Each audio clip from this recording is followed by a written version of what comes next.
My name is Husein Al Kazzaz. I was the advisor of Dr. Mohamed Morsi, the president of Egypt, on integrated development affairs, as we called it.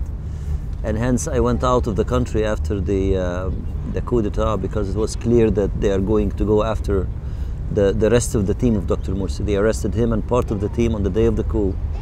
And it was clear that they are going to go after the rest of us, so I went out. The state was very nervous by having one person who belongs to a group that the state has always confined to a place completely out of power in the society. And all of a sudden, you know, a representative of that group is on top of the state. That made the state incredibly nervous.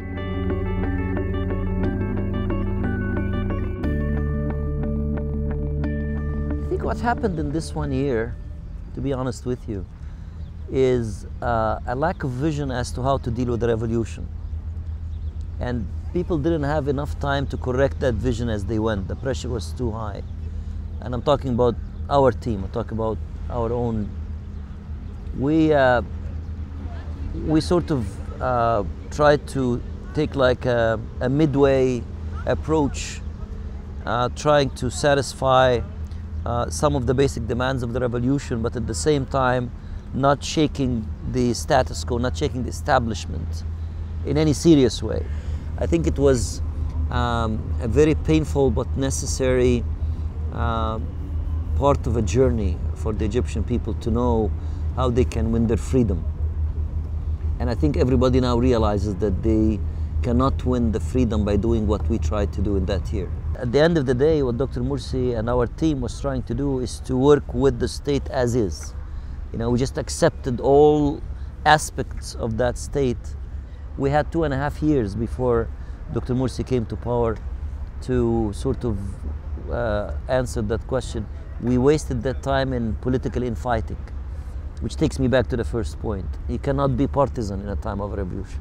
You cannot insist on your own umbrella, your own agenda, your own project of a group or of a party or of a movement in a time of a revolution. You cannot do that. It's just the wrong thing to do.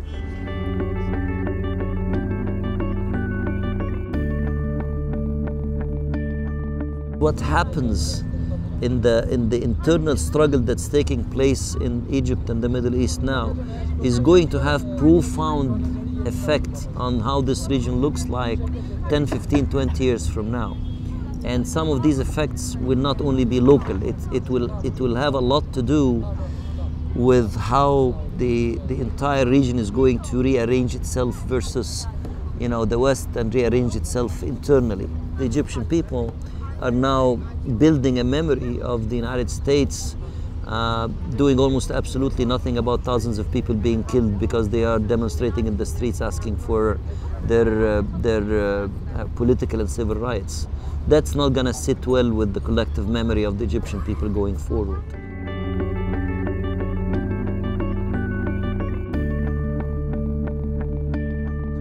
Those who think that they can fight revolutions with military coup, I don't think have read history, and I don't think they have read the reality.